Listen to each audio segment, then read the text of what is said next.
Hello everyone, welcome back to my channel. It's me, Samira, again. I hope everybody is doing well. So today I'm going to show you how to make boneless Kobe fillets, right?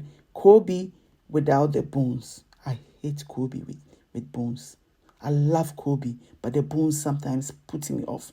So let me show you how you can make it without the bones so that you eat it stress-free, okay? Before we get into it, please remember to like this video now and share, okay? And subscribe if you haven't and you like what you're seeing, okay?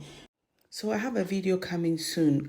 In that video, I will show you how you can debone your Kobe. Okay, you can remove all the bones and then use it in your food so that there are no bones and you eat it boneless, bone-free. Okay, so this recipe you see here is coming soon. So watch out for it.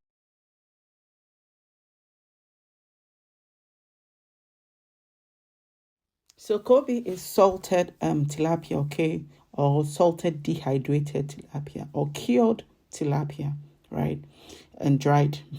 So first I have my pieces of tilapia, and what I'm going to do is I'm going to fillet it, right? So you can use any sharp knife that you have, right? So what you do is start cutting along the spine, okay, where the fins are, okay? So you just slice it. You make sure your knife is touching the bone, you know, okay, and you just slice it, you cut through it. It's kind of difficult to explain, but it's easy to do, okay? So as you cut and you get to where the gills are and you cut across there, right? I'm going to do it again for you to see, okay? So after you cut it, you feel all the bones there. So all that bones, you can either cut it or you can pick it up with a kitchen tweezer, okay? So you see me cutting along the spine, okay, and then I cut it where the gills are, and then I slice it gently, thereby leaving the whole bone, okay, the skeleton of the fish. I always see skeleton of the fish this way without any meat in Tom and Jerry or in cartoons, okay? So this is how it will look like, right? Basically, when you're eating Kobe, you don't eat all that. You take all, you leave a lot out. Basically, how much I've put away, okay? So I'm using a kitchen tweezers to try to remove some of the bones. Better still, you can cut the whole bit off, because the whole bit, you wouldn't eat it anyway. Maybe I don't eat it. Maybe you eat it. So like you try to remove it, but it tends to be difficult. So the easier way is to, slice it nicely along there and remove it. And that is you done, okay? So from here, we're going to start the, Kobe process proper. So you see how I'm cutting that off. You cut it off slightly without cutting the meat, okay? Lots of the meat, just slice. It comes out easily, right? So this is what is left. What I did was I put it in the freezer back and put it back in my freezer. I didn't throw this away, okay? Either I'm going to fry it and take my time to remove things and chew, or I'm going to use it to make some fish stock, okay? So here I'm putting the fillets in the cling film, okay, and I'm going to wrap it round, right, and I'm going to put this in a bowl, okay?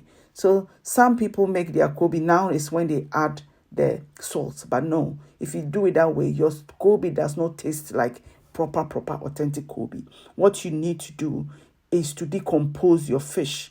So this is a whole fish, so I'm doing two in a video. So this is a whole fish. What I'm doing here is to wrap the whole each fish in the kitchen foil, putting it in a bowl, okay, to cover it, for it to decompose for like 3 days or 4 days, depending on how hot it is. So it's been like, this was a cold day, so it was there for a week, okay? So it's like you're going to make more money, right? But then you don't let it decompose as much as more money. So I'm using pink salt, Himalayan salt here, because I'm going to use the Kobe for my weight loss recipes, okay? And this pink salt has tons of benefit. It extracts fluid from the cells, so it doesn't retain it, and it helps in weight loss. So that's why I'm using that. So I aligned my tray with some cloth that will soak the water or the fluid or the liquid that will come out of the decomposing fish, right? And then I just spread some of the salt on it. Then I line the fish on top of it. What I later do is to sprinkle or pour some of the salt on top of it. Okay, make sure it's nicely covered to help not the decomposing process. I mean the